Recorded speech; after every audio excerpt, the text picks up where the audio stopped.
নওগাঁয় চলছে media cup প্রীতি football match. আরো জানাতে সরাসরি যুক্ত হচ্ছেন আমাদের সহকর্মী কাজী কামাল হোসেন। কামাল, খেলায় কারা কারা অংশ নিয়েছেন এবং কারাই আয়োজন করেছে, বিস্তারিত আমাদেরকে জানাবেন।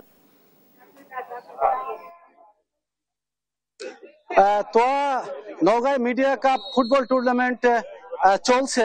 আজকে বিকেল 4:15 এটার উদ্বোধন করেছেন নওগাঁর জেলা প্রশাসক আব্দুল আওয়াল, এবং এই সময় উপস্থিত ছিলেন নওগাঁর পুলিশ সুপার শফিউল সারোয়ার এবং নওগাঁর সদর উপজেলা নির্বাহী কর্মকর্তা ইবনুল আবেদিন সহ বিশেষ করে নওগাঁর প্রথিতযশা সাংবাদিক বৃন্দ উপস্থিত থেকে এটি উদ্বোধন হয়েছে। এবং এই মুহূর্তে খেলা চলছে।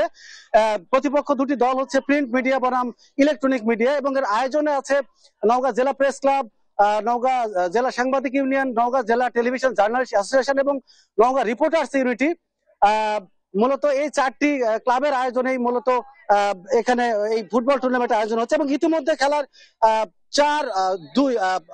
4 এবং 4-2 গোলের ব্যবধান হয়েছে, অর্থাৎ প্রিন্ট মিডিয়া ইতিমধ্যে 4 গোল দিয়েছে এবং ইলেকট্রনিক মিডিয়া 2 গোল দিয়েছে, অর্থাৎ 2 গোলে এখনো পিছিয়ে আছে। আমি এই মুহূর্তে এখানে উপস্থিত আছেন নওগাঁর জেলা প্রশাসক জনাব আব্দুল আওয়াল। আমি তার কাছে জানার চেষ্টা করবো যে আসলে এই আজকের অনুভূতিটা, যে আসলে পেশাদার, এখানে পেশাদার তো কোনো ফুটবলার এখানে নেই, মূলত যারা সারা বছর মূলত কলম এবং কম্পিউটারে যারা ম্যাজিক দেখে আসেন তারা মূলত এখানে খেলছেন।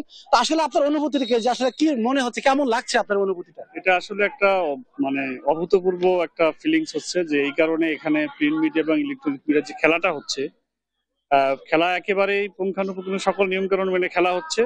সময়ের ক্ষেত্রে একটু শিথিলতা এবং অফসাইড জনিত কিছুটা দুর্বলতা ছাড়া প্রত্যেকটা প্লেয়ার খুব জাঁকজমকপূর্ণ ভাবে খেলছে এবং জেতার জন্যই খেলছে, যার ফলশ্রুতিতে এখন কিন্তু 4-2 গোলে ফলাফল ঘোষিত হয়েছে। আমার মনে হয় যে এরকম টুর্নামেন্ট একটা যে সম্প্রীতির মেলবন্ধন আমরা দেখছি এখানে সকল সাংবাদিক কমিউনিটির মধ্যে, এটা আসলে সত্যিকারের একটা প্রশংসার দাবিদার। আমাদের নওগাঁ জেলা প্রেস ক্লাবের এই ধরনের আয়োজনকে আমরা স্বাগত জানাই।